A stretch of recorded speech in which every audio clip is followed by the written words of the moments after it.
அனைவரும் பயன்படுத்தும் கூகுள் பேயில் ஒரு முக்கியமான மாற்றம் ஏற்பட்டுள்ளது. இதுவரை எதுவும் இலவசம் என்று நினைத்திருந்த எல்லாவற்றிலும் இப்போது கூடுதல் கட்டணம் வசூலிக்கப்படுவதாக அறிவிக்கப்பட்டுள்ளது. இந்த மாற்றம் யாருக்கு, ஏன்? யூசர்களின் அதிர்ச்சி குறித்து இப்போது பார்க்கலாம். இன்று நமக்கு தேவையான அனைத்தையும் கைபேசியில் செய்ய முடிகிறது. மொபைல் ரீசார்ஜ், பேமெண்ட், பில் கட்டணம்.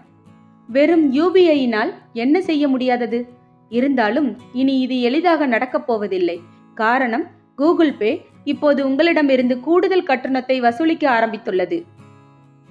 முன்பு UPI பயனர் எந்த ஒரு கட்டணமும் இல்லாமல் பில்லையும் ரீசார்ஜையும் கேஸ் மற்றும் மின்சார சேவைகளையும் எளிதாக நடத்தி கொண்டிருந்தனர்.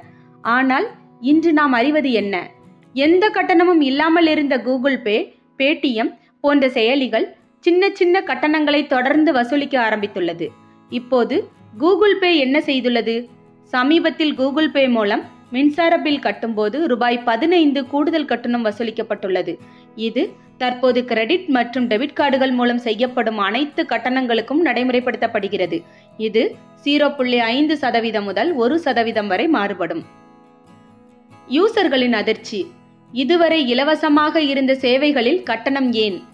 ஏற்கனவே போன்பே மற்றும் பேடிஎம் செயலிகளில் இந்த கட்டணங்கள் தொடங்கப்பட்டதால் கூகுள் பே இப்போது அதே வழியில் சென்று புதிய வருமானத்தை ஈட்டும் முயற்சியில் உள்ளது.